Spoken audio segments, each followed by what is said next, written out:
Hello students, मैं बलवान सिंह एक बार फिर से आपके अपने यूट्यूब चैनल मैथ्स की कमजोरी में आपका स्वागत करता हूं। आज हम पोलिनोमियल की अगली क्लास स्टार्ट करेंगे। आज हम कुछ स्पेशल पोलिनोमियल्स और जानेंगे। एक तो हम जानेंगे होमोजीनियस पोलिनोमियल,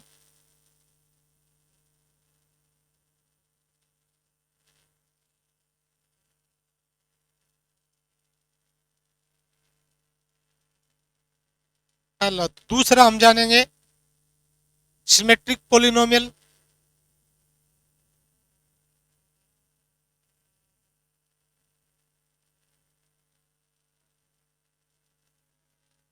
और तीसरा हम जानेंगे साइक्लिक पोलिनोमियल।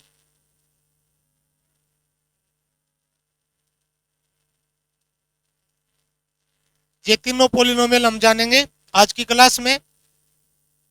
ये इनको समझना आप, ये बड़े काम आएंगे। मैं जो भी बेसिक पढ़ा रहा हूँ अलजेब्रा में वो बिल्कुल इंपॉर्टेंट है आपके एग्जाम ऑफ व्यू से। आप समझते हैं कि पोलिनोमियल के कोई सवाल ही नहीं आते हैं, आप ये समझते हैं कि भाई रिमाइंडर थ्योरम पे सवाल नहीं आते हैं।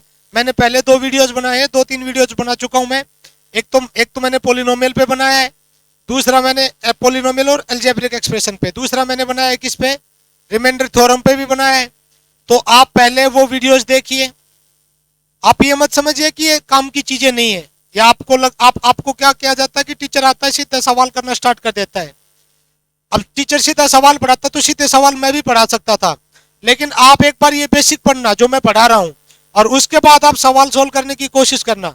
आपको मतलब काफी चीजें काफी आसान लगने लग जाएंगी। आप नए सवाल भी खुद से सोल्व कर सकते हैं अगर मैं जो बेसिक पढ़ाऊंगा उसको आप देखेंगे, उसको पढ़ेंगे, मतलब ठीक से पढ़ेंगे, उसको समझने की कोशिश करेंगे, तो चीजें आपके लिए क्या नहीं रहेंगी, मुश्किल नहीं रहेंगी। बट अगर आप बेसिक नहीं पढ़ते और सीधे सवाल पढ़ते हैं ना, तो फिर आप ट्रिक्स टाइप्स में उलझ के रह जाएंगे। मतलब काफी मुश्किल हो जाएगा आपके लिए सब चीजें। और आप देखो, आपने एक चैप्टर देखा ट्रिग्नोमेट्री, ट्रिग्नोमेट्रिक फंक्शन। इसमें बहुत डरते हैं। क्यों डरते हैं? क्योंकि अब तक ने भी एजुकेटर्स ने पढ़ाया है, मैंने देखा उनका वीडियो। आपका ये जो आपके सवाल आते हैं ना, वो ट्रिग्नोमेट्रिक फंक्शन पे आते हैं, और आपको पढ़ाया जाता है प्लेन ज्योमेट्री में ट्रिग्नोमेट्री। आपको प्लेन ज्योमेट्री में ट्रिग्नोमेट्री पढ़ाते हैं।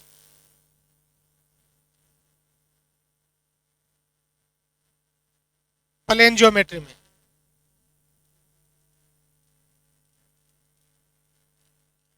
जबकि फंक्शन है ना, फंक्शन को हम कोऑर्डिनेट ज्योमेट्री में पढ़ते हैं। फंक्शन को किस में पढ़ते हैं? कोऑर्डिनेट ज्योमेट्री में। और इसीलिए चीजें आपको मुश्किल लगती रहती हैं। आप समझते हैं पता नहीं कहां से क्या सवाल आ गए। ऐसा कुछ भी नहीं है, सवाल आसान ही होते हैं, बट आपने चीजें क्या कर रखी हैं, आपने बेसिक नहीं पढ़ रखा ठीक से। आपने जब ठीक से बेसिक नहीं पढ़ रखा तो आपको चीजें क्या लगेंगी, मुश्किल लगेंगी। तो मैं आपको सुझाव दूंगा कि आप है ना, मैं जो भी बेसिक पढ़ा रहा हूं पहले वो बेसिक देखें, उसके बाद आप कहीं से भी किसी भी किताब से सवाल सोल्व करना स्टार्ट कीजिएगा। आपसे सवाल एक बार मैं आपको ये जो चीजें मैं पढ़ा रहा हूं, जो बेसिक पढ़ा रहा हूं, इसका इंप्लीमेंट दिखाऊंगा। उसके बाद आप किसी भी किताब से कभी भी सवाल सोल्व करना, आपसे सवाल सोल्व होंगे, आपको मुश्किल नहीं लगेंगे। और आप देखेंगे कुछ सवाल जिनको आप मतलब आधा आधा पेज में सोल्व करते हैं ना, वो मतलब चुटकियों में खत्म हो सकते हैं।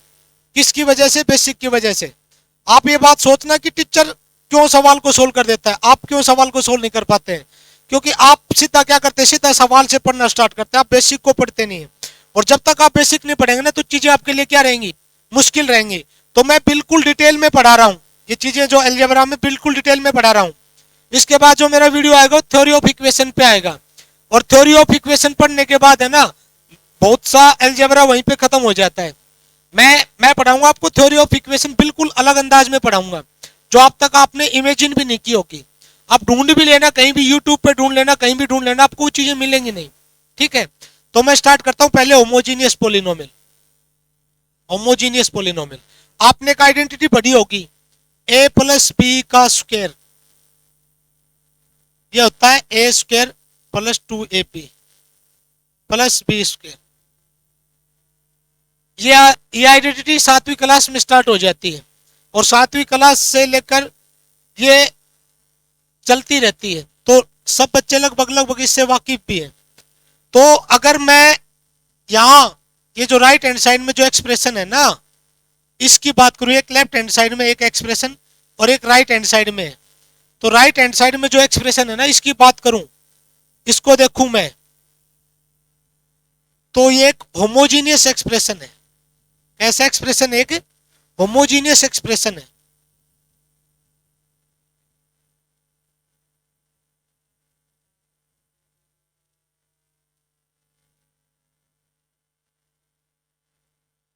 ये होमोजीनियस एक्सप्रेशन कैसे हुआ? अब नहीं पता कि होमोजीनियस एक्सप्रेशन है। तो देखो इसमें पहले देखो कितनी टर्म है, 1 2 3। तो कोई भी अलजेब्रिक एक्सप्रेशन हो, उसमें जितनी भी नंबर ऑफ टर्म है, जितनी भी टर्म्स हैं, उन सब की डिग्री क्या हो, सेम। अगर सभी टर्म्स की डिग्री क्या है, सेम या कांस्टेंट। कांस्टेंट का मतलब जैसे यहां पे डिग्री कितनी है, 2, यहां भी डिग्री कितनी है, 1 1 2, और यहां भी डिग्री कितनी है, 2। तो हर टर्म की डिग्री अगर सेम है तो वो एक्सप्रेशन कैसा होगा, होमोजीनियस पोलिनोमियल होगा। अब कुछ बच्चों के दिमाग में आ गया सर 2ab में डिग्री 2 कैसे हुई? यहां तो ठीक है 2 आ गई डिग्री, ए की डिग्री 2 है, यहां भी डिग्री 2 है, लेकिन सर ab में कैसे? तो जब भी एक से ज्यादा वेरिएबल में हम पोलिनोमियल की डिग्री देखते हैं ना, एक से ज्यादा वेरिएबल में, ये पोलिनोमियल एक से ज्यादा वेरिएबल में, ये किस में है, ए और बी में। एक से ज्यादा वेरिएबल में जब भी पोलिनोमियल होगा ना, तो मल्टीप्लाई में अगर है वेरिएबल तो उनकी डिग्री क्या होगी, ऐड हो जाएगी, और डिवाइड में तो उनकी डिग्री क्या होगी, सब्ट्रैक्ट हो जाएगी। ठीक है, एक से ज्यादा वेरिएबल में जो भी पोलिनोमियल होगा तो क्या होगा भाई, अगर मल्टीप्लाई में है कोई टर्म, मान लो ए और बी मल्टीप्लाई में, तो इनकी डिग्री क्या होगी, ऐड होगी। डिग्री ऑफ 2ab कितनी आएगी, 2 आएगी। ठीक है, एक से ज्यादा वेरिएबल पोलिनोमियल में। ठीक है, और डिवाइड में होगा तब क्या होगा, डिवाइड में होगा तब डिग्री घट जाएगी। डिग्री क्या होगी, घट जाएगी। जैसे ऐसे लिख देते हैं, मैं यूं लिख देता x³ y² plus xy upon y² plus y³। ठीक है, ये अलजेब्रिक एक्सप्रेशन है। अब कोई ये कहे कि इसकी डिग्री बताओ,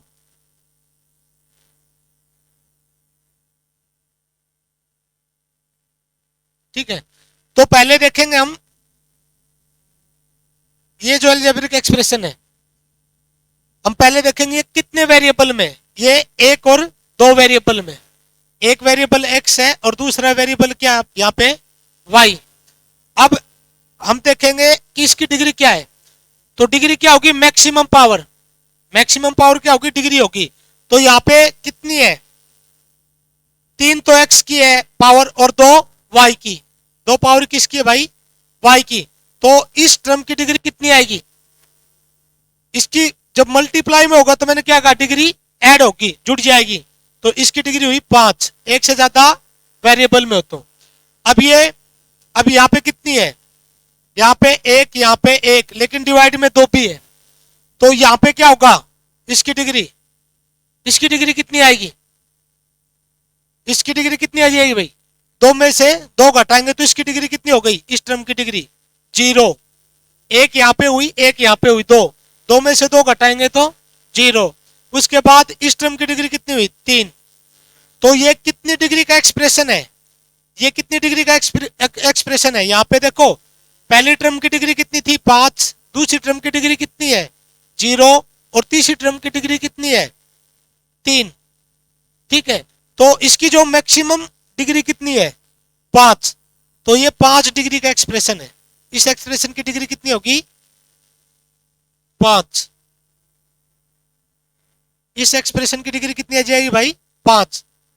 मैंने कहा एक से ज्यादा वेरिएबल में जब भी कोई पॉलिनोमियल हो या एक्सप्रेशन हो, अगर हमें उसकी डिग्री पता करनी है, ठीक है, जैसे ये था डिग्री पता करनी, तो गुणा में जो टर्म्स गुणा में जो गुणा है, जो वेरिएबल्स गुणा है उनकी डिग्री को क्या कर लेंगे हम, जोड़ लेंगे, और भाग में डिग्री क्या होगी, घट जाएगी। जैसे एक एग्जांपल और दे देता हूं,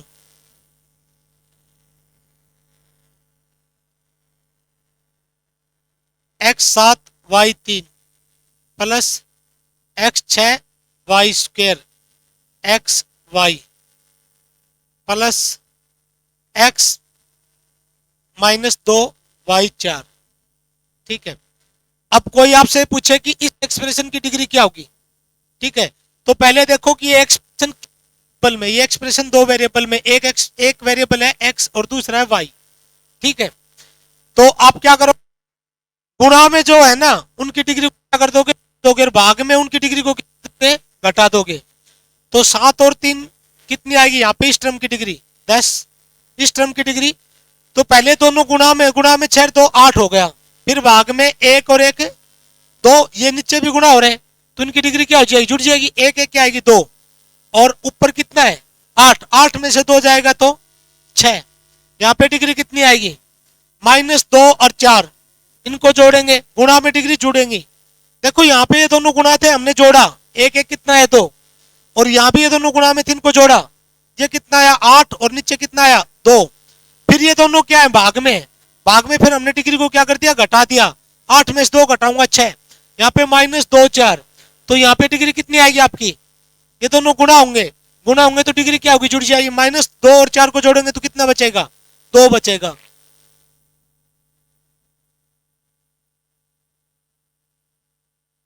ये आपकी कितनी बचेगी डिग्री, 2। तो कोई ये पूछे इस एक्सप्रेशन की डिग्री कितनी हुई, तो जो सबसे बड़ी डिग्री होगी ना वो एक्सप्रेशन की डिग्री होगी। तो यहाँ पे सबसे बड़ी क्या है 10, तो इस एक्सप्रेशन की डिग्री कितनी आई, 10। ठीक है, डिग्री के बाद पता चल गया होगा।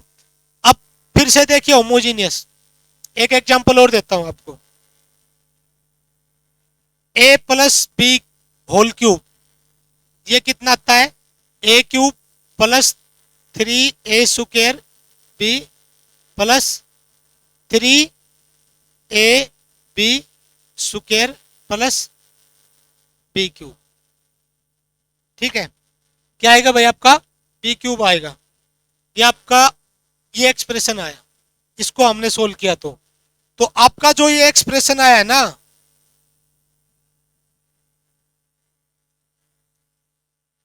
ये एक होमोजीनियस एक्सप्रेशन है। कैसा एक्सप्रेशन है भाई, ये होमोजीनियस है। होमोजीनियस कैसे है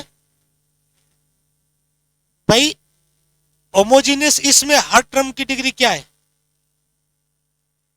सेम है।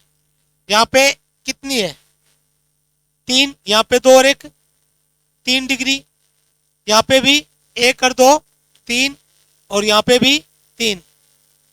तो वो अलजेब्रिक एक्सप्रेशन में हर टर्म की डिग्री क्या हो, सेम हो, वो एक्सप्रेशन कैसा कहलाएगा, होमोजीनियस एक्सप्रेशन कहलाएगा। ठीक है, आप इसकी एक और डेफिनेशन भी समझ सकते हैं, जो बच्चे जिन्होंने बड़ी क्लासेज में मैथ पढ़ा हो तो आप इसकी एक डेफिनेशन और समझ सकते हैं। जैसे मैं यही ले लेता हूं, a + b का स्क्वायर, a² + 2ab + b²। ठीक है, तो आप यहां पे देखिएगा, मैं इसको यूं लिख लेता हूं, f(a)(b), दो वेरिएबल में, जो ये पोलिनोमियल है ना, ये जो पोलिनोमियल, ये दो वेरिएबल में, किस किस में, a और b में, a² + 2ab + b²। ठीक है, आपको चेक करना है कि एक्सप्रेशन होमोजीनियस है या नहीं। तो आप क्या करें, ये जो a दे रखा है ना एक वेरिएबल और दूसरा b, a की जगह कुछ अलग पुट करो, a की जगह कुछ अलग पुट करो, क्या कर दो आप ax पुट कर दो, b की जगह bx पुट कर दो, जहां भी a है वहां पे आप ax पुट कर दो, जहां भी b है वहां पे bx पुट कर दो। तो मैं यहां पे पहले पुट करता हूं f ax और bx, जहां भी a की जगह तो क्या पुट करूंगा ax, और b की जगह क्या पुट करूंगा bx। अब a की जगह क्या करूंगा ax, और फिर a का क्या है स्क्वायर, तो ax का भी स्क्वायर आ गया। उसके बाद 2 फिर ए की जगह क्या पुट करूं, ए एक्स, और बी की जगह क्या पुट करूं, बी एक्स प्लस, अब बी की जगह क्या पुट करूं, बी सुके, बी की जगह पुट करूंगा बी एक्स, तो बी एक्स का क्या आएगा, सुकेर। अब मैं इसको सोल्व करता हूं थोड़ा सा आगे, f a x b x, तो यहां पे क्या आएगा, ए सुकेर एक्स सुकेर, इसको सोल्व करूंगा तो 2 ए और बी, एक्स को एक्स से मल्टीप्लाई करूंगा तो कितना आएगा, एक्स सुकेर प्लस, अब मैं बी बी एक्स का स्क्वायर करूंगा तो बी स्क्वायर एक्स स्क्वायर। अब मैं यहां पे क्या करता हूं एक बार फिर, कि आपका ए एक्स बी एक्स लिख लेता हूं, एक्स स्क्वायर यहां पे देखो इस टर्म में भी एक्स स्क्वायर, एक्स स्क्वायर इस टर्म में भी, एक्स स्क्वायर इस टर्म में भी है, तो मैं सब जगह से एक्स स्क्वायर को कॉमन लेता हूं, एक्स स्क्वायर को हर जगह से कॉमन लिया तो क्या बचा, ए स्क्वायर प्लस 2ab और प्लस बी स्क्वायर। तो आपने जो एक्स रखा था ना, उस एक्स को आप क्या करो, यहां से अलग कर दो, अलग करने के बाद इस एक्स को आप भूल जाओ, इसको अलग करने के बाद शुरुआत वाला एक्सप्रेशन आ रहा है, हाँ यही एक्सप्रेशन आ रहा है, ये देखो ए स्क्वायर आ रहा है, 2ab आ रहा है प्लस बी स्क्वायर आ रहा है। एक्स को अलग करने के बाद ये जो आपने एक्स्ट्रा एक्स अलग रखा था ना, ये जो एक्स बी एक्स, इसमें एक्स्ट्रा एक्स रखा था ना, इसको आप अलग कर दो, एक्स को, इस एक्स को आपने हटाया, इसको हटाने के बाद आपका वही एक्सप्रेशन आ रहा है। ये क्या था expression, a square plus 2ab plus b square, तो a square plus 2ab plus b square, जो शुरुआत में जो एक्सप्रेशन था अगर वही एक्सप्रेशन आ जाए तो इस तरह का एक्सप्रेशन कैसा एक्सप्रेशन होगा, होमोजीनियस एक्सप्रेशन होगा। कैसा एक्सप्रेशन होगा, होमोजीनियस होगा। ये बात उन बच्चों को समझ में आएगी जिन्होंने थोड़ा बड़ी क्लासेस में मैथ पढ़ा हो, जैसे होमोजीनियस फंक्शन पढ़े हो, ठीक है, तो उनको समझ में आ जाएगा, ठीक है। बाकी अगर ये डेफिनेशन आपको समझ में नहीं आती है तो आप वो डेफिनेशन ध्यान रखें कि जिसमें हर टर्म की डिग्री क्या हो, सेम हो, वो अलजेब्रिक एक्सप्रेशन जिसमें हर टर्म की डिग्री सेम हो, तो वो कैसा एक्सप्रेशन होगा, होमोजीनियस। तो होमोजीनियस एक्सप्रेशन हम क्यों पढ़ रहे हैं, इसका कारण भी जानो।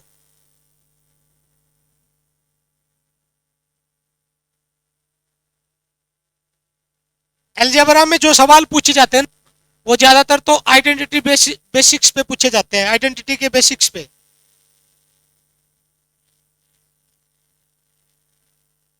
ठीक है। और ज्यादातर क्या मैक्सिमम आइडेंटिटीज क्या है, होमोजीनियस एक्सप्रेशन ही है। तो आपको फिर पूरी आइडेंटिटी लगाने की जरूरत नहीं है, को पूरा सोल्व करने की जरूरत नहीं है। आपने क्या देखा, आपने देखा देखो यही यही था, यही एक्सप्रेशन आपने देखा, यहां पे डिग्री कितनी है, 2 2, तो यहां पे भी डिग्री कितनी आएगी, एक यहां पे एक यहां पे है। अब देखो ए की पावर m पावर n, तो पावर गुणा हो जाती है, डिग्री है ना, डिग्री में दो चीजों का ध्यान रखना है, गुणा और भाग का। गुणा में डिग्री जुड़ जाएंगी और भाग में डिग्री घट जाएंगी। तो यहाँ पे आप देखना ये प्लस है, प्लस से कोई फर्क नहीं पड़ता, अगर ये एपी होता ना तो यहाँ पे इसकी डिग्री कितनी काउंट होती, एक एक दो, 2 की पावर 2, तो यहाँ पे डिग्री कितनी आ जाती, 4 आती डिग्री। डिग्री कितनी आती है आपकी, 4 आती। लेकिन यहाँ पे दोनों टर्म जुड़ रही हैं, तो जो माइनस और प्लस का जो ऑपरेशन है ना, इसको हम इग्नोर कर देंगे। डिग्री के लिए हम गुणा और भाग को ही देखेंगे। गुणा में डिग्री क्या होगी, ऐड हो जाएगी, भाग में डिग्री घट जाएगी। तो यहाँ पे ये डिग्री एक होगी, एक ही होगी, 1 की पावर 2, तो कितना आएगा 2, तो इधर डिग्री कितनी आई 2, और इसकी डिग्री 2, यहां भी एक एक 2, यहां भी 2। तो जो ये जो एक्सप्रेशन है ना, इसकी यहाँ पे डिग्री कितनी है, 2 है, तो इसके आंसर की डिग्री भी कितनी आ रही है, 2। तो ये चीज सवाल सोल्व करने में हमें क्या करेगी, काफी मदद करेगी। आप इस आइडेंटिटी को भी देख सकते थे।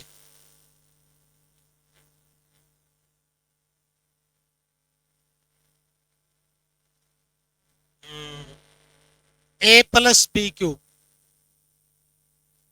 ये आपका a cube plus 3a² plus 3ab² plus b³।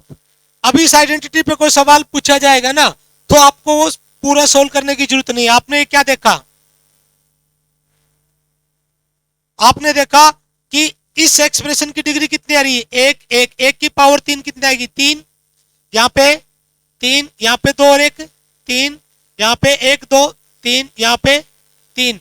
तो ये होमोजीनियस एक्सप्रेशन है। कैसा एक्सप्रेशन है, होमोजीनियस। तो होमोजीनियस एक्सप्रेशन था ये, इसकी डिग्री कितनी आ रही है, 3। तो जो आंसर है ना, ये इसका देखो a³ plus 3a² plus 3ab² plus b³, इसका रिजल्ट क्या था, a प्लस b की होल क्यूब। तो इसकी डिग्री भी कितनी आ रही है, 3। तो आप ये देख सकते हैं, जैसे सवाल सोल्व करेंगे कि क्वेश्चन की डिग्री अगर 3 है, अगर होमोजीनियस एक्सप्रेशन है, वहां पे डिग्री कितनी है, 3 है, तो आंसर की डिग्री भी कितनी आएगी, 3 आएगी। ठीक है।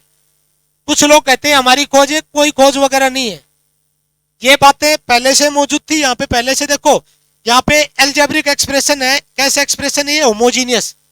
इसकी डिग्री कितनी आ रही है, 3। तो यहाँ पे जो इसका आंसर आया ना, उसकी डिग्री भी क्या रहेगी, 3। इसमें कोई खोज नहीं है, ये कोई खोज नहीं है। और वो लोग बोलते हैं कि जैसे हमारा कॉपीराइट है, तो इस पे किसी का कोई कॉपीराइट ही नहीं है। ठीक है। ये सब बच्चों को बेवकूफ बनाने वाली बातें होती हैं। ठीक है। ऐसे आप कोई भी आइडेंटिटी लिख लो, आपने जितनी भी आइडेंटिटीज पढ़ी होंगी, अगर वो एल्जेब्रिक एक्सप्रेशन, वो होमोजीनियस एक्सप्रेशन है, तो उनका रिजल्ट भी क्या आता है, होमोजीनियस ही आता है। जैसे आप ये पढ़ लो, a माइनस बी का स्क्वायर, तो ये क्या आएगा आपका, ये आएगा आपका a² minus 2ab plus b²। तो इस एल्जेब्रिक एक्सप्रेशन की डिग्री कितनी है, यहाँ पे 2, यहाँ पे 1 1 2, यहाँ पे 2, तो यहाँ भी 1 1 2। भाई 1 की पावर 2 क्या होगा, 2 आएगा, यहाँ पे 2 आ गया और यहाँ पे भी 2 आ गया, इस टर्म की भी 2, इस टर्म की भी 2। तो ये होमोजीनियस एक्सप्रेशन था ना, इसकी डिग्री अगर 2 है, तो इसके आंसर की डिग्री भी कितनी होगी, 2 होगी। ठीक है। ये कोई नई बात नहीं है, ये पहले से मौजूद। एक और आइडेंटिटी दिखाता हूं आपको, आप ये पढ़ो, a³ माइनस b³। ये आइडेंटिटी क्या होती है, a माइनस b, और ये आपका आएगा a² plus ab plus b²। ठीक है। ये कैसा एक्सप्रेशन है, आपका होमोजीनियस है। यहां भी कितनी डिग्री है, 3, यहां भी डिग्री 3। तो ये आपका होमोजीनियस एक्सप्रेशन हो गया। अब ये होमोजीनियस एक्सप्रेशन हो गया ना, तो देखो यहाँ पे डिग्री कितनी है, 1। ठीक है। और यहाँ भी डिग्री 1, और इसके बाद 2, इसके बाद 1 1 2 और 2। गुणा में ये दोनों चीजें क्या है, गुणा में डिग्री क्या होती है, तो 2 और 1 को जोड़ोगे तो आपकी डिग्री कितनी आ जाएगी, 3। जब क्वेश्चन की डिग्री 3 है, तो आंसर की डिग्री भी कितनी होगी, 3। कब, जब एक्सप्रेशन कैसा हो आपका, होमोजीनियस हो। ठीक है। तो ये कोई नॉर्मल बात है, आसान बात है, आप इसको याद रख सकते हैं। आपको एक बात नोट करनी होगी, ऑब्जर्व करनी होगी, सवाल में अगर कोई होमोजीनियस एक्सप्रेशन दे रखा है क्वेश्चन में, आपको गिवन देखना होगा कि सवाल में दिया क्या है। अगर सवाल में होमोजीनियस एक्सप्रेशन है, तो आंसर भी किस में आएगा, अगर इसकी डिग्री कितनी आई, 3 है यहाँ पे इसकी डिग्री, तो आंसर की डिग्री भी कितनी आएगी, 3 ही आएगी। ठीक है। ऐसा नहीं हो सकता कि आंसर की डिग्री 1 आए 2 आए, आंसर की डिग्री क्या होगी, 3 ही होगी। ठीक है। आगे चलता हूं मैं। अब मैं दूसरा बात करता हूं, सिमेट्रिक एक्सप्रेशन। सिमेट्रिक एक्सप्रेशन, तो आप देखिएगा सिमेट्रिक,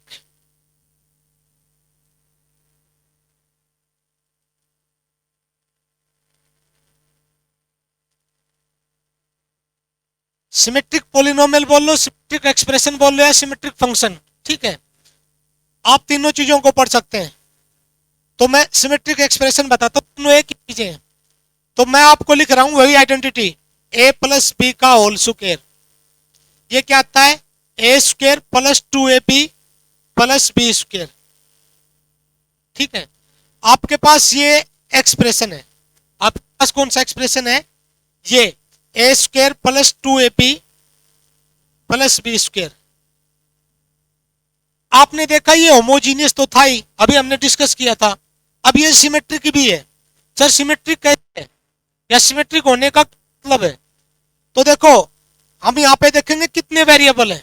हम यहाँ पे देखेंगे कि एक तो ए है और दूसरा वेरिएबल आपका बी है। एक वेरिएबल आपका ए है और दूसरा वेरिएबल आपका बी है। आपके दो अलग अलग वेरिएबल हो गए। अगर मैं इन दोनों वेरिएबल्स को क्या करूं, इंटरचेंज। इंटरचेंज करने का मतलब ए की जगह पे मैं क्या कर दूं, बी रख दूं, बी की जगह पे क्या कर दूं, ए रख दूं, तो ये क्या हो जाएंगे, इंटरचेंज। तो मैं ए की जगह पे बी रखता हूं, बी रख दिया, स्क्वायर है तो स्क्वायर हो जाएगा। दो, ए की जगह पे क्या रख दिया, बी, ठीक है, और बी की जगह पे क्या रखूंगा, ए। इंटरचेंज तब होंगे ए की जगह पे बी रखूं, बी की जगह पे ए, उसके बाद बी की जगह पे क्या रखूंगा, ए। अब मैंने वेरिएबल को इंटरचेंज किया और एक्सप्रेशन वही आ गया, तो ये कैसे एक्सप्रेशन होगा, सिमेट्रिक। ठीक है, सिमेट्रिक एक्सप्रेशन क्या हुआ कि वेरिएबल्स को इंटरचेंज करने पर जो ओरिजिनल एक्सप्रेशन था वो चेंज ना, ओरिजिनल हमारा ये एक्सप्रेशन था। मैंने यहाँ पे ए की जगह बी रखा, बी की जगह पे ए रखा, और फिर मैंने जो रिजल्ट देखा, जो आंसर देखा, वो वापिस यही आ गया, तो क्या हो गया, सिमेट्रिक एक्सप्रेशन हो गया। सर ये तो वैसा नहीं है, सर यहाँ पे पहले ए स्क्वायर था, यहाँ पे बी स्क्वायर है। तो आपने छठी, सातवीं, आठवीं, नौवीं, 10वीं क्लास में आपने कॉम्यूटेटिव प्रॉपर्टी पढ़ी होगी। कॉम्यूटेटिव प्रॉपर्टी किसकी, एडिशन की भी पढ़ी होगी। आपके पास चार ऑपरेशन है, प्लस, माइनस, गुणा, भाग। तो आपका ये ऑपरेशन कॉम्यूटेटिव होता है और आपका ये ऑपरेशन कॉम्यूटेटिव होता है, ये दोनों नहीं होते, एडिशन और मल्टीप्लीकेशन।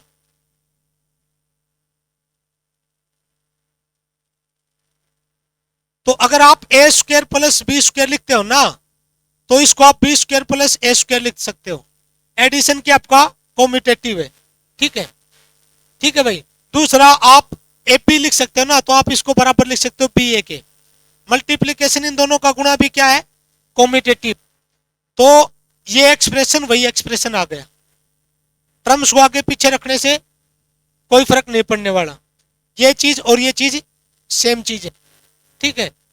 तो ये जो एक्सप्रेशन है ना, ये जो एक्सप्रेशन, ये कैसा है, सिमेट्रिक भी है। कैसा है, सिमेट्रिक भी। सिमेट्रिक कब होगा कि आपने वेरिएबल को इंटरचेंज किया, जैसे आपने ए की जगह पे बी और बी की जगह पे ए रखा। वेरिएबल को इंटरचेंज करने के बाद आपका जो ओरिजिनल एक्सप्रेशन था ना, वो ना बदले, आंसर क्या है, वही आ जाए।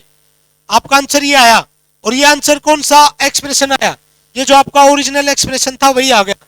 तो ये एक्सप्रेशन कैसा हो गया, सिमेट्रिक एक्सप्रेशन हो गया, ठीक है, ठीक।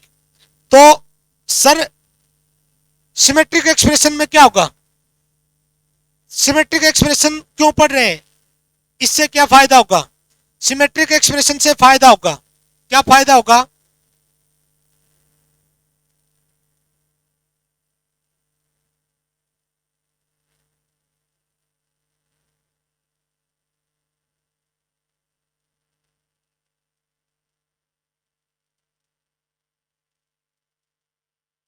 ठीक है। इससे फायदा क्या होगा सर, सर फायदा ये होगा, जैसे हमने ये लिया a square plus 2ab plus b square. A और बी को इंटरचेंज करेंगे ना, जब आपस में इंटरचेंज होंगे, तो ए और बी क्या होंगे, इक्वल नंबर टाइम्स आएंगे।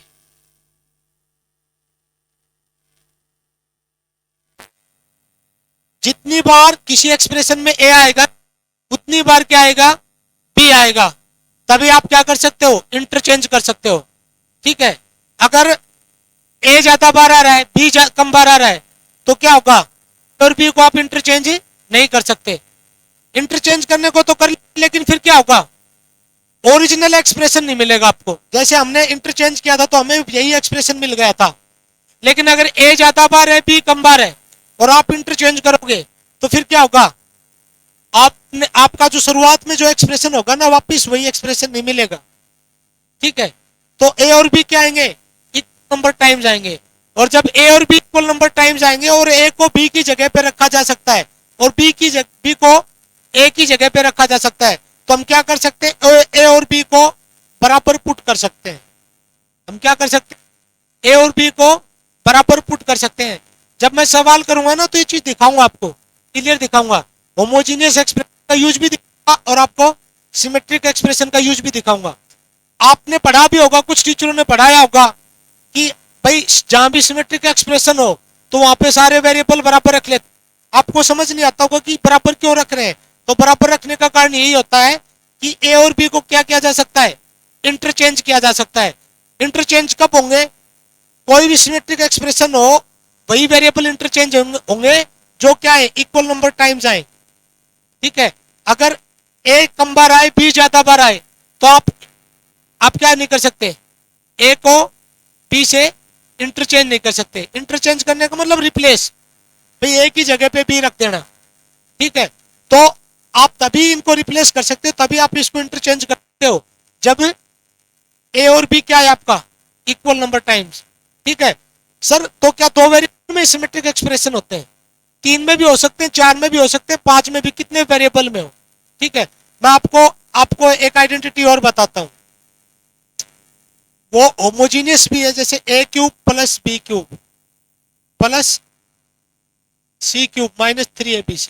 आपने एक रिजल्ट पढ़ा होगा ही। ठीक है, मैं इस रिजल्ट की बात करूं ना, इस ये चलो आप ये आइडेंटिटी थोड़ी देर में आई भी नहीं जा रहा हूं, आप इसको एक एक्सप्रेशन मान लो, मैं इसका इक्वल वाला रिजल्ट नहीं लिख रहा हूं। ठीक है, तो अब क्या करेंगे आप, a cube plus b cube plus c cube minus 3abc, ये आपका होमोजीनियस एक्सप्रेशन भी है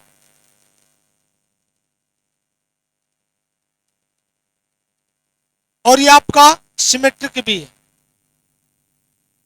सर होमोजीनियस कैसे हुआ, होमोजीनियस क्या बात था कि हर टर्म की डिग्री क्या होगी, इक्वल होगी। तो यहाँ पे पहली टर्म की डिग्री कितनी है, 3, दूसरी टर्म की डिग्री कितनी है, 3, तीसरी टर्म की डिग्री कितनी है, 3, और तीसरी टर्म की, चौथी की, एक तो यहाँ पे, एक यहाँ पे, एक यहाँ पे, गुणा में तो डिग्री क्या हो जाएंगी, तो 1 2 3, यहाँ पे भी 3। तो ये आपका होमोजीनियस एक्सप्रेशन भी है। ये आपका कैसा एक्सप्रेशन है, होमोजीनियस। दूसरा सिमेट्रिक भी है। सर सिमेट्रिक कैसे है, अब कोई बच्चा सवाल करेगा सर सिमेट्रिक कैसे है, तो सिमेट्रिक मैंने क्या कहा था, ए की जगह आप यहाँ पे कितने वेरिएबल है, 3 वेरिएबल है। एक वेरिएबल आपका ए है, दूसरा वेरिएबल आपका बी है, तीसरा वेरिएबल आपका सी है। ठीक है, तो आप ए की जगह पे आप किसी को भी, ए को बी से रिप्लेस कर लो, बी को सी से, या सी को किससे रिप्लेस कर लो, ए से। आप किसी की जगह, ए की जगह बी रख लो, ए की जगह आपने बी रखा, आप बी से रिप्लेस कर दो ए को किससे रिप्लेस कर दो, बी से। ए की जगह आपने बी रखा, ठीक है, और बी की जगह पे आपने क्या रख दिया, ए, और फिर इसको यूं ही रखा, ए की जगह आपने क्या रख दिया, बी, बी की जगह क्या रख दिया, ए। अब देखो ये जो ओरिजिनल एक्सप्रेशन था ये वापिस वही आ गया, हाँ ये वही आ गया, तो कैसा एक्सप्रेशन है, सिमेट्रिक है। आप जरूर नहीं ए को किससे रिप्लेस कर सकते थे, सी से भी रिप्लेस कर सकते थे। ए की जगह पे आप सी रखो, सी क्यूब प्लस बी को आप ऐसे कैसे रखो, और सी की जगह पे आप क्या रख दो, ए रख दो। ठीक है, ये क्या आएगा आपका, सी की जगह पे आपने, ए की जगह पे आपने सी रखा है, सी की जगह आप क्या रख दो, ए। तो वापिस ये ओरिजिनल एक्सप्रेशन आ गया। आगे पीछे तो लिख रखे हैं, देखो ए क्यूब यहाँ पे, ए क्यूब है, बी क्यूब है, प्लस सी क्यूब है, उसके बाद माइनस 3a है, बी भी है, सी भी है। वापिस ओरिजिनल एक्सप्रेशन आ जाए ना वेरिएबल रिप्लेस करने पर, वेरिएबल को इंटरचेंज करने पर, तो वो एक्सप्रेशन कैसा होता है, सिमेट्रिक एक्सप्रेशन होता है। तो ये चीज कब काम देख, हम क्या करेंगे, जितने वेरिएबल रिप्लेस किए जा सकते हैं ना, जिनको इंटरचेंज किया जा सकता है, उन वेरिएबल्स को क्या करेंगे, बराबर पुट करेंगे। क्यों बराबर पुट करेंगे, यहाँ पे देखो ए बी सी, इस एक्सप्रेशन में a b c equal number time आना चाहिए। ये नहीं है कि ए 4 बार आ जाए, बी कितनी बार आए, 1 बार आए। ये नहीं है कि ए 4 बार आए, बी 3 बार आए और सी 2 बार आए। तो ए 4 बार आ रहा है, बी 3 बार आ रहा है, सी कितनी बार आ रहा है, 2 बार। तो ऐसा एक्सप्रेशन क्या नहीं होगा, नहीं होगा। क्यों? क्योंकि आप रिप्लेस करोगे ना। अगर equal variable equal number times नहीं आए तो आपको जो ओरिजिनल एक्सप्रेशन है ना रिप्लेस करने के बाद वो नहीं मिलेगा। तो सिमेट्रिक एक्सप्रेशन वही होगा जिसमें जितने वेरिएबल इंटरचेंज करेंगे वो क्या हो, इक्वल नंबर टाइम्स आए। यहाँ पे ए भी उतनी बार है, बी भी उतनी बार, सी भी। यहाँ पे ए देखो एक बार, तो यहाँ पे एक बार, यहाँ पे ए 2 बार है। यहाँ पे बी कितनी बार है, एक बार यहाँ पे, एक बार यहाँ पे, 2 बार भी। सी कितनी बार है, एक बार यहाँ पे, एक बार यहाँ पे। तो सी भी कितनी बार है, 2 बार। तो ये आपका कैसा कैसा हो गया, आपका कैसा एक्सप्रेशन हो गया, सिमेट्रिक एक्सप्रेशन। और सिमेट्रिक एक्सप्रेशन में आप क्या कर सकते हो, ए बी सी को बराबर रख सकते हो। जब आप ए बी सी को बराबर रख सकते हो ना, तो आप क्या करोगे, आप क्या करोगे, ए बी सी को बराबर रख लो। ए बी सी को बराबर रखोगे तो ये एक ये हो गया, एक ये हो गया, बराबर है। तो इसको भी आपने ए रख लिया और इसको भी आपने ए रख लिया, और यहाँ पे इसको भी आपने, सबको देखो बी और सी, ए बी सी तीनों को क्या कर सकते हैं, बराबर क्यों रखे जा रहे हैं, क्योंकि इनको इंटरचेंज किया जा सकता है। ठीक है, तो आप क्या करोगे, 3 ए बी की जगह भी क्या करोगे, ए सी की जगह भी ए। तो ये आपका एक ए क्यूब 2 3 3 ए क्यूब आएगा, और यहाँ पे कितना होगा, 3 ए क्यूब। 3 ए क्यूब 3 ए क्यूब क्या आ गया आपका आंसर, 0। तो आप इस तरह से सवालों को क्या कर सकते हैं, आप ये लंबी लंबी टर्म लिखने के बजाय आप क्या कर सकते हैं, मतलब कम लिख सकते हैं। ये आपका क्या हुआ, सिमेट्रिक एक्सप्रेशन हुआ। अगर इसकी मैं मैथमेटिकल और भी क्लियर डेफिनेशन दूं तो आप ये देखो कि मैं 3 वेरिएबल में दे देता हूं, पी एक्स वाई जेड। ठीक है, अब मेरा कोई एल्जेब्रिक एक्सप्रेशन है, वो किस में, एक्स वेरिएबल में, वाई वेरिएबल में और जेड में। मैं क्या करूं, वेरिएबल को इंटरचेंज कर दूं। मैंने एक्स की जगह पे वाई पुट कर दिया, वाई की जगह पे एक्स, वाई एक्स जेड।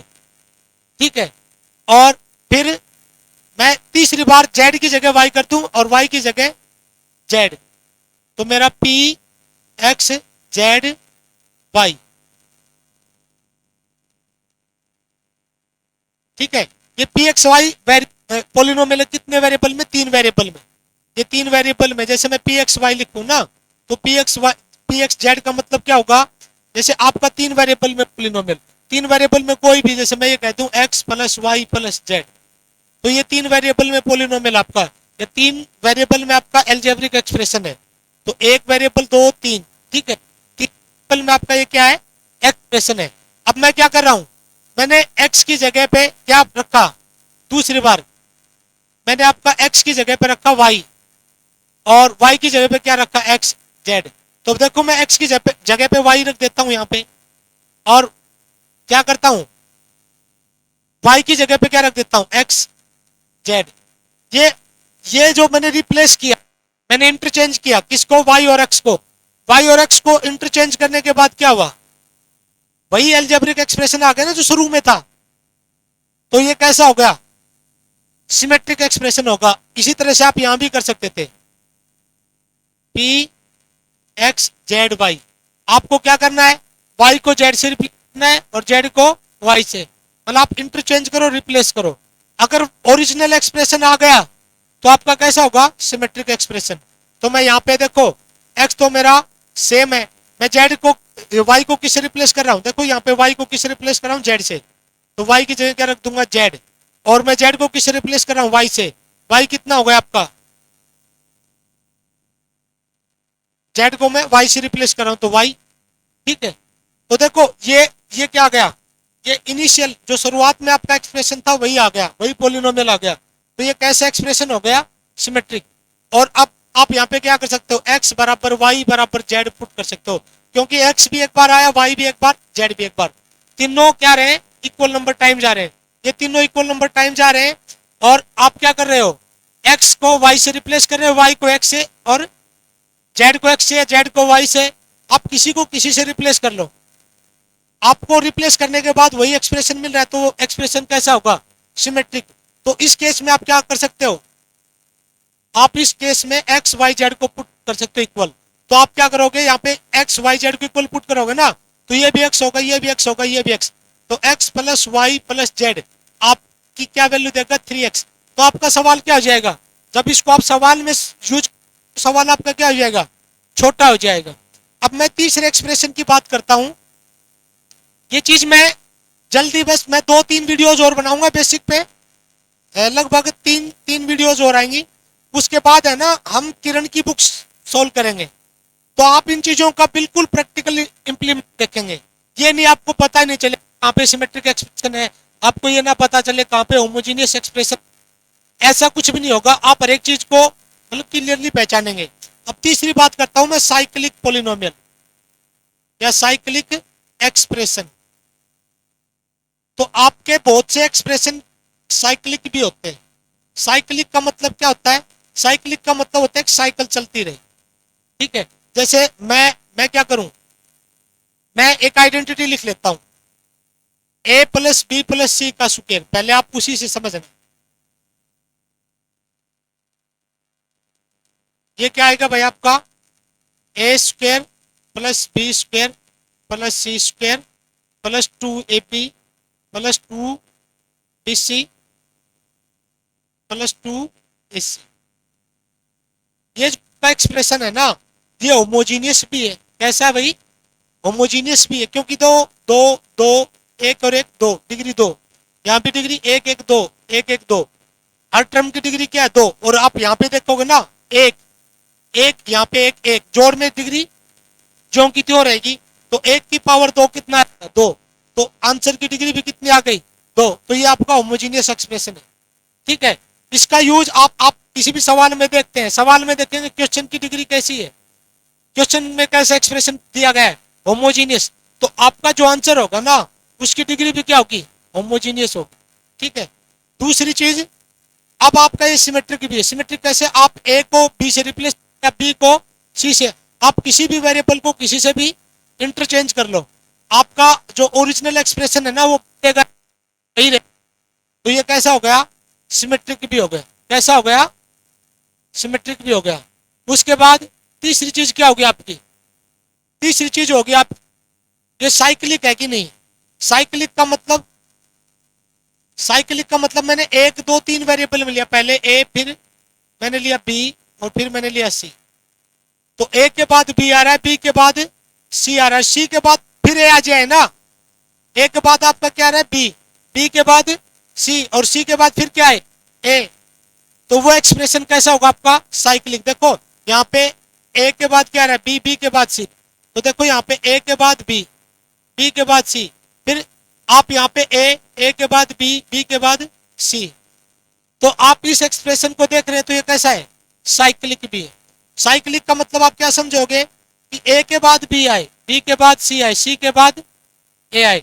जैसे मैं अगर ये कल यूं भी लिख दूं ना, a minus b x square plus b minus c x plus c minus, ठीक है। तो मैं, ये क्वाड्रेटिक पोलिनोमियल है, और इसके जो कोफिशिएंट है ना वो साइक्लिक ऑर्डर में, किसमें है, साइक्लिक ऑर्डर में। साइक्लिक ऑर्डर में कैसे, ए माइनस बी के बाद बी माइनस सी, जरूर नहीं ए देखो मतलब यहाँ पे ये टर्म क्या है, ए माइनस बी, ए माइनस बी के बाद आपकी अगली टर्म क्या आनी चाहिए, बी माइनस सी, बी माइनस सी के बाद आपकी अगली टर्म क्या आई, सी माइनस ए, ठीक है। तो ये साइक्लिक ऑर्डर है, ये यहाँ भी क्या है, साइक्लिक ऑर्डर है, ठीक है। मैं अगर ये एक्सप्रेशन लिखता, a cube plus b cube plus c cube minus 3abc, तो ये सिमेट्रिक भी है, होमोजीनियस भी है, और ये साइक्लिक भी। कैसे साइक्लिक, ए के बाद बी, बी के बाद सी, ठीक है, ए के बाद बी, बी के बाद सी, ए के बाद बी, बी के बाद सी, और सी के बाद फिर आप ए भी देख सकते हो, क्या देख सकते हो, ए बी। तो ये जो एक्सप्रेशन है ना वो होमोजीनियस भी है, सिमेट्रिक भी और साइक्लिक भी। उम्मीद आपको ये क्लास पसंद आएगी, आपको आपके बेसिक कुछ क्लियर होंगे। इनका इम्प्लीमेंट कैसे होगा मैं सवालों में करवाऊंगा। 2 से 3 क्लास, एक तो आपकी थ्योरी ऑफ इक्वेशन पे आएगी, थ्योरी ऑफ इक्वेशन पे आप मान लो एक क्लास वो हो गई थ्योरी ऑफ इक्वेशन पे, और एक आपकी क्वाड्रेटिक पे आएगी 2 क्लास, तीसरी आपकी एल्जेब्रिक आइडेंटिटी पे आएगी, चौथा आपका फंक्शन पे। तो आपकी 4 क्लास और आने वाली, 4 बेसिक की। उसके बाद है ना, मैं कहीं से भी किसी भी किताब से उठा के आपको सवाल करवाऊंगा, तो आप तुरंत है ना ये बेसिक पढ़ने के बाद आप इनको मतलब बिल्कुल इजीली सवाल सोल्व कर सकते हो। तो कोशिश करो आप बेसिक्स के वीडियोस देखने के। अगर आप बेसिक्स के वीडियोस देखोगे ना, तो आपको मतलब चीजें आपके लिए आसान होती जाएंगी। अगर आपने बेसिक्स के वीडियो नहीं देखे, तो फिर भाई आप सवाल पढ़ते रहो, फिर आपको पता लगेगा इस बार तो ये नया सवाल आ गया, ये तो पिछली बार नहीं आया, ये तो नया आ गया, सोल्व ही नहीं होगा। सवाल आप इसीलिए मार खाते हैं। आप क्या करते हैं, सवालों के पीछे भागते हैं, आप बेसिक के पीछे नहीं भाग रहे। मैं बेसिक पढ़ा रहा हूँ, एक बार बेसिक पढ़िए आप। बेसिक पढ़ने के बाद फिर हम सवाल पे आएंगे, आपको एक एक सवाल कराऊंगा मैं, और टाइप पे हर तरह से सवाल कराऊंगा। कोई भी सवाल ऐसा नहीं है जो नया आता है, बस आपके लिए वो टाइप नहीं हो जाती क्योंकि आपने बेसिक नहीं पढ़े हुए। तो आपने जो सवाल पढ़ा तो वो तो सोचते हो भाई ये तो ठीक है, लेकिन थोड़ा सा अटके आ गए ना, तो वो क्या होता है, नई टाइप का सवाल हो जाता है आपके लिए। अब वो टीचर सोल्व करता है, तो आप टीचर उसको अलग तरीके से सोल्व करता है, तो आप क्या करते हो, उसको नया सवाल मान बैठते हो। तो ऐसा कुछ भी नहीं है। तो आप ज्यादा से ज्यादा कोशिश करिएगा बेसिक्स को सीखने की, उसके बाद आपको पढ़ने में मजा आएगा। तो अगले वीडियो मिलते हैं, टेक केयर।